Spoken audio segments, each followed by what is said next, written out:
Good morning, all of you.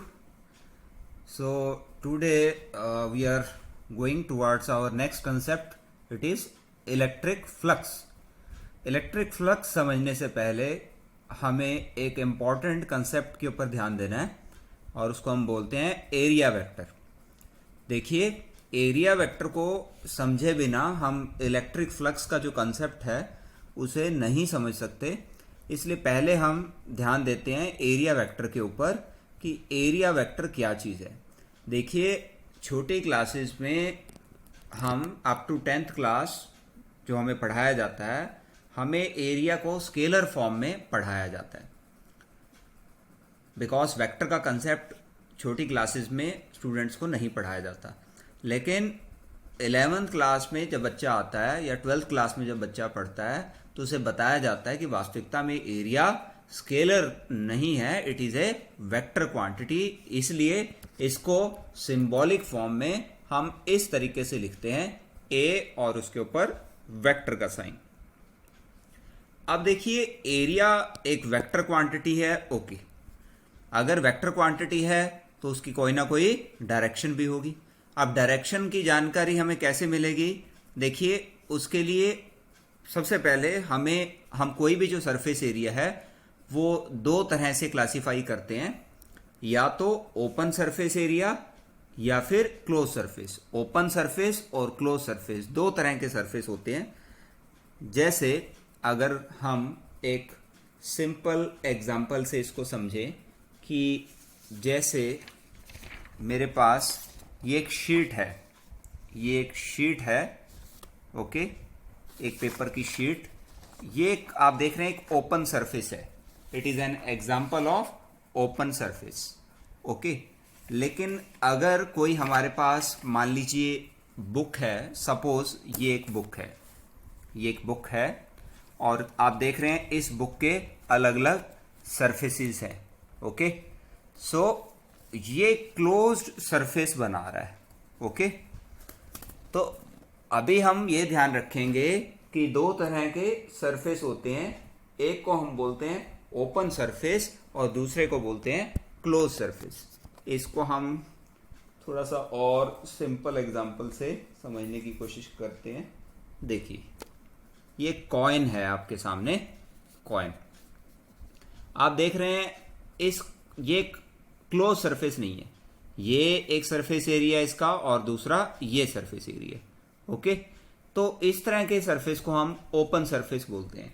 लेकिन आपने एक लूडो जो बच्चे खेलते हैं उसका एक डाइस देखा होगा, लूडो का डाइस, जो कि एक क्यूबिकल शेप में होता है। तो that is not an open surface, that is a close surface. या कोई भी बंद डिब्बा है, ओके, कोई बुक है, तो ये सब क्लोज सरफेस के एग्जांपल हैं, क्योंकि इसके अंदर कोई ओपन सरफेस नहीं है।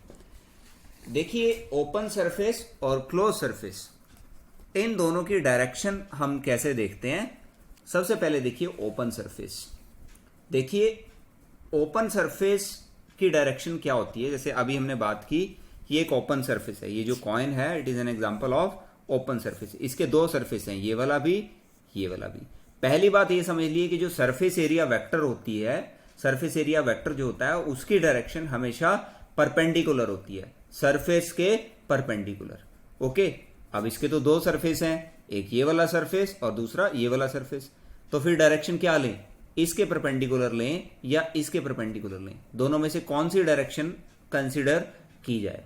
तो ध्यान रखिए, जब सरफेस ओपन होता है तो आप कोई भी डायरेक्शन ले सकते हैं। जैसे हमने यहां नेक्स्ट पेज पे दिखाया भी है इसको। अगर सरफेस ओपन है, जैसे ये हम देख रहे हैं, तो ये भी हम अगर इस सरफेस के इस साइड की बात करें, इस साइड पर आ जाएं, तो इसके परपेंडिकुलर ये एरिया वेक्टर की डायरेक्शन, ओके। इसको हम ऐसे लिख सकते हैं, ये एरिया वेक्टर। और अगर हम इस तरह के सरफेस की बात करें तो ये एरिया वेक्टर। तो अब दोनों डायरेक्शन बन रही हैं, या तो इस तरफ से ले लें या इस तरफ से ले लें। तो फिर दोनों में से कौन सी ली जाए, ये क्वेश्चन है। देखिए, जब सरफेस ओपन होता है तो आप कोई भी डायरेक्शन कंसीडर कर सकते हैं, या तो ये या फिर ये। लेकिन ध्यान आपको इस बात का रखना है कि एरिया वेक्टर की डायरेक्शन परपेंडिकुलर टू सरफेस होगी, बट अगर सरफेस ओपन है और आपने कोई एक पर्टिकुलर डायरेक्शन चूज कर ली, अभी हमने बताया कि डायरेक्शन ये भी ले सकते हैं, डायरेक्शन ये भी ले सकते हैं, तो डिसाइड क्वेश्चन ये उठता है कि फिर हम लें कौन सी, ये भी ले सकते हैं, ये भी ले सकते हैं। ये बात तो ठीक है, ये बात तो हमें समझ में आ रही है कि हमेशा ध्यान रखिए सरफेस एरिया वेक्टर की डायरेक्शन हमेशा सरफेस के परपेंडिकुलर ही होती है, लेकिन ये वाला परपेंडिकुलर लें या ये वाला परपेंडिकुलर लें, तो इसका आंसर ये है कि आप किसी प्रॉब्लम को सॉल्व करते हुए इन दोनों में से कोई भी डायरेक्शन चूज कर सकते हैं, लेकिन इस बात का ध्यान रखना होगा कि through out the problem you will not change the direction. अगर आपने किसी प्रॉब्लम में ये डायरेक्शन चूज कर ली तो थ्रू आउट द प्रॉब्लम आप चेंज नहीं करेंगे। ऐसा नहीं कि प्रॉब्लम शुरू करते हुए तो आपने इस सरफेस एरिया वेक्टर की डायरेक्शन ये रख ली और बीच में ये रख ली, फिर जब प्रॉब्लम एंड कर रहे हैं तो फिर दोबारा चेंज कर ली, ऐसा नहीं चलेगा। Okay, through out the problem first for the open surface you have to fix one direction, either perpendicular to this side or perpendicular to other side, then throughout the problem you have not to change this direction. Okay, I think it is clear. लेकिन अगर surface close है, देखिए जैसे अभी हमने बात की, मान लीजिए एक क्यूबिकल सरफेस है, मान लीजिए एक लूडो का डाइस है या एक बुक है या क्यूबॉइड है।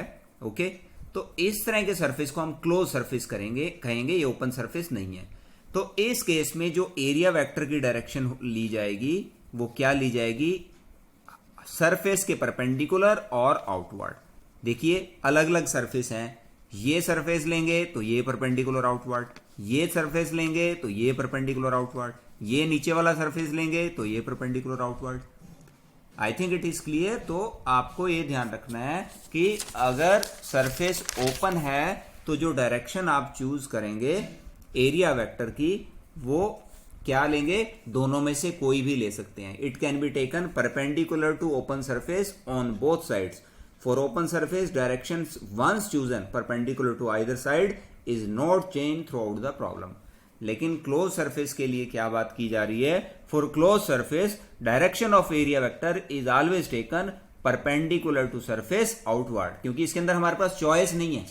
क्लोज सरफेस के केस में हमारे पास चॉइस खत्म हो जाती है। ऐसा नहीं कि हम अंदर भी ले लेंगे, अंदर कैसे ले लेंगे, अंदर तो कोई सरफेस एरिया हमें दिख ही नहीं रहा, हमें तो केवल बाहर वाला सरफेस एरिया दिख रहा है ना। तो इसलिए क्लोज सरफेस के लिए डायरेक्शन परपेंडिकुलर आउटवर्ड ही ली जाएगी। ओके, इनर वाली डायरेक्शन लेने का कोई क्वेश्चन ही अराइज नहीं होता। ओपन सरफेस के लिए फिर से बता रहा हूं, डायरेक्शन कोई भी ली जा सकती है perpendicular on either side of the surface, but through out the problem it will not be changed. Once it is fixed, once it is chosen, throughout the problem it will not be changed. But for closed surface, direction of area vector is always taken perpendicular outward. इस surface के लिए लेना है तो ये perpendicular outward, इसके लिए ये perpendicular outward, इसके लिए ये, इसी तरह से इसके लिए लेना है तो ये perpendicular outward, ऐसे ऐसे आप दिखा सकते हैं ये। ओके, इसके लिए ये परपेंडिकुलर आउटवर्ड और जो पीछे वाला सरफेस है उसके लिए उसी तरह से perpendicular outward. Okay, so I think this concept of area vector is clear to you. Okay, now we are proceeding towards our very very important concept. It is electric flux. It is a very very important concept. क्यों है ये very very important concept? क्योंकि कोई भी competitive exam है, चाहे वो JEE है या नीट है या फिर कोई और कंपटीशन एग्जाम है या फिर आपका कोई भी बोर्ड एग्जाम है, उसके ऊपर इलेक्ट्रिक फ्लक्स से क्वेश्चन 100% पूछा ही जाता है। और न्यूमेरिकल प्रॉब्लम्स की अगर हम बात करें तो बहुत सारी, so many numerical problems are based upon the concept of electric flux. और ये थोड़ा सा कंसेप्चुअल भी है। इसकी जो प्रॉब्लम जब हम सॉल्व करते हैं तो थोड़ा हमें ध्यान से सॉल्व करना होता है। इसमें ये एरिया वेक्टर का जो कंसेप्ट है और उसके कॉरस्पॉन्डिंग जो फ्लक्स का साइन है उस सबका बहुत ज्यादा ध्यान रखना होता है। एनीवे, तो अब हम पढ़ रहे हैं हमारा जो इलेक्ट्रिक फ्लक्स का कंसेप्ट है क्या है। देखिए, इसको पहले हम डेफिनेशन बाद में पढ़ेंगे, पहले थोड़ा सा समझ लेते हैं मैथमेटिकली। देखिए मान लीजिए कोई सरफेस एरिया है, ओके। अब सरफेस एरिया है तो सरफेस एरिया वेक्टर की डायरेक्शन परपेंडिकुलर होती है। लो जी, ये परपेंडिकुलर हमने ले लिया एरिया वेक्टर। अब हमें ये कहा गया कि इस सरफेस के साथ एसोसिएटेड इलेक्ट्रिक फ्लक्स बताइए, और इलेक्ट्रिक फील्ड की डायरेक्शन जैसा आप देख रहे हैं यहां पर ये दी हुई है, और ये जो इलेक्ट्रिक फील्ड आपके सामने दिया हुआ है ये एक यूनिफॉर्म इलेक्ट्रिक फील्ड है। मैंने आपको पहले भी बताया था, अगर इलेक्ट्रिक फील्ड यूनिफॉर्म है तो उसको हम पैरेलल फील्ड लाइन से रिप्रेजेंट करते हैं। अगर फील्ड यूनिफॉर्म नहीं है तो the lines are not represented by parallel lines, they are not equidistant, okay. तो फिर से बात कर रहे हैं, ये एक सरफेस एरिया है, इस सरफेस एरिया का ये सरफेस एरिया वेक्टर है और ये इलेक्ट्रिक फील्ड है। ये इलेक्ट्रिक फील्ड E और ए वेक्टर और ए वेक्टर के बीच में यहां पर थीटा एंगल दिया हुआ है। तो इलेक्ट्रिक फ्लक्स अगर आपसे पूछता है वो इस सरफेस एरिया के लिए, तो उसकी वैल्यू क्या होती है?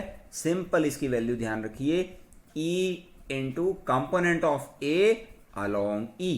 वो क्या है? ए कॉस थीटा। देखिए हमने क्या लिया? E, magnitude of E। देखिए मैग्नीट्यूड ऑफ क्या है इलेक्ट्रिक फ्लक्स? पहले तो इसका सिंबल देखिए, इलेक्ट्रिक फ्लक्स का सिंबल होता है फाई और नीचे हमने E लिख दिया। E का मतलब है इलेक्ट्रिक फ्लक्स। जब हम मैग्नेटिज्म पढ़ेंगे, मैग्नेटिक इफेक्ट ऑफ करंट पढ़ेंगे, मैग्नेटिक फ्लक्स पढ़ेंगे तो यहां E की जगह B आ जाता है। मैग्नेटिक फील्ड के केस में मैग्नेटिक फ्लक्स जब पढ़ेंगे तो B आ जाता है, E नहीं आता। यहां पर इलेक्ट्रिक फ्लक्स पढ़ रहे हैं तो E आ जाएगा, ओके।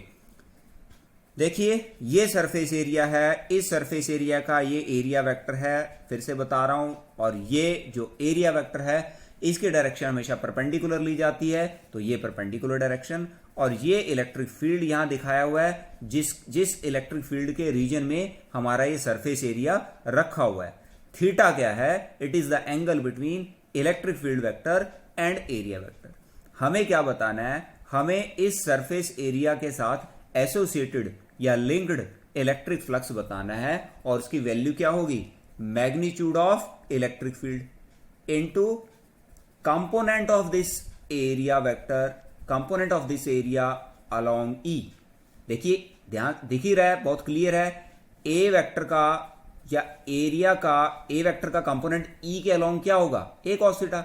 भाई अगर ए वेक्टर इधर है तो ए वेक्टर का कंपोनेंट E के अलोंग क्या होगा? ए कॉस थीटा। बस हमने क्या लेना है? अगर इस सरफेस के साथ एसोसिएटेड इलेक्ट्रिक फ्लक्स बताना है तो वो क्या होगा? Magnitude of E and component of A along E। और component of A along E क्या है? A cos theta. वही चीज हमने यहां लिखी है, E A cos थीटा। और इसी चीज को ऐसे लिख देते हैं, E A cos थीटा। और E A cos थीटा आप जानते हैं ये क्या है? इट इज डॉट प्रोडक्ट और scalar product of E vector and A vector, okay. तो मैग्नीट्यूड ऑफ इलेक्ट्रिक फ्लक्स को आप कैसे लिख सकते हैं? E vector dot A vector, okay. Okay ji,